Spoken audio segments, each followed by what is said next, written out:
Assalamualaikum warahmatullahi wabarakatuh. Halo sobat setia Fakta Kehidupan. Tidak lupa kami sampaikan salam sehat, salam sejahtera. Semoga tercurah segala bentuk kebaikan dan juga kita semua dalam lindungannya. Seperti biasa, kita akan berbagi kisah dari yang unik, menarik sampai bikin nangis. Mari kita simak kisahnya.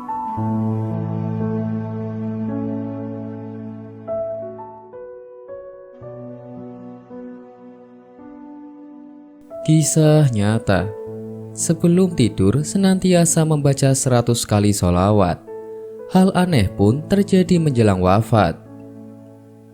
Sholawat merupakan salah satu cara kita mencintai dan mengakui kerasulan baginda Nabi besar Muhammad SAW dan memohon kepada Allah Subhanahu wa Ta'ala supaya menganugerahkan keutamaan dan kemuliaannya demi kebaikan kita sebagai umatnya.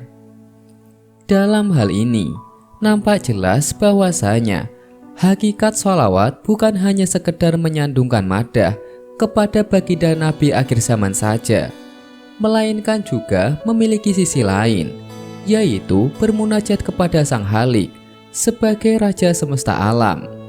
Hingga ada segenap harapan yang dimaksud dan butuh perantara sosok kinasihnya yang tak lain Rasulullah SAW agar diperkenankan. Sesungguhnya Allah dan malaikat-malaikatnya bersholawat untuk Nabi. Hai orang-orang yang beriman, bersholawatlah kamu untuk Nabi dan ucapkanlah salam penghormatan kepadanya. Quran Surat Al-Ahzab ayat 56. Telah banyak kisah-kisah menakjubkan mengenai faedah dan berbagai hikmah yang dialami oleh orang-orang yang gemar bersholawat, baik mereka yang telah dipanggil ilahi maupun yang masih hidup di zaman sekarang ini. Bagaikan oase yang bertahan dalam kembara zaman, terus-menerus selamat berkenang dan tak pernah lekang oleh waktu. Melantunkan sholawat tak hanya mendatangkan ketenangan hati, melainkan juga mengundang hikmah-hikmah tersendiri yang bahkan tak mampu dijangkau nalar.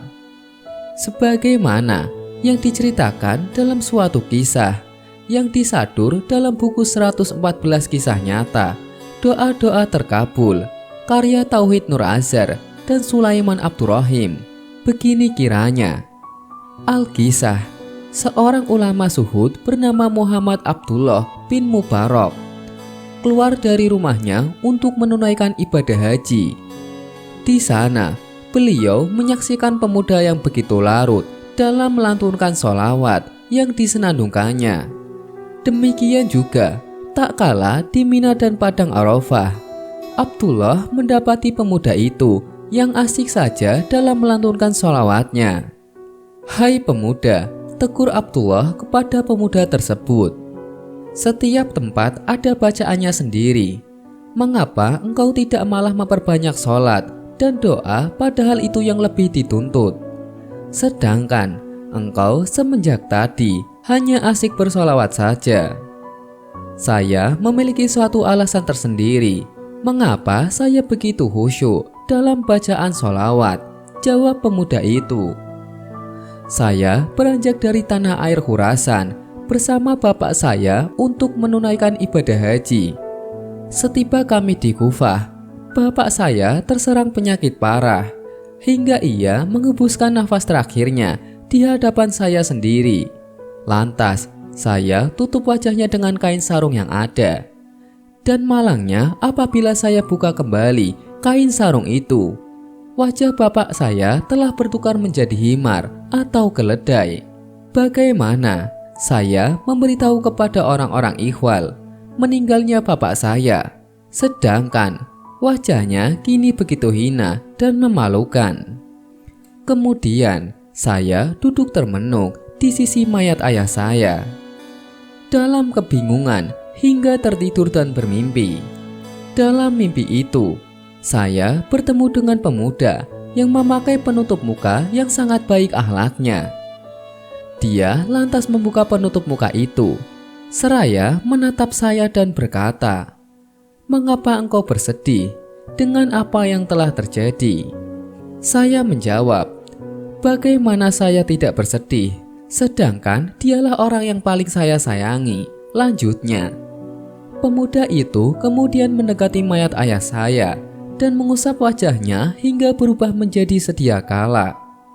Saya juga menyaksikan wajah mayat ayah saya yang begitu benderang memancarkan cahaya seperti purnama yang baru terbit. "Engkau siapa?"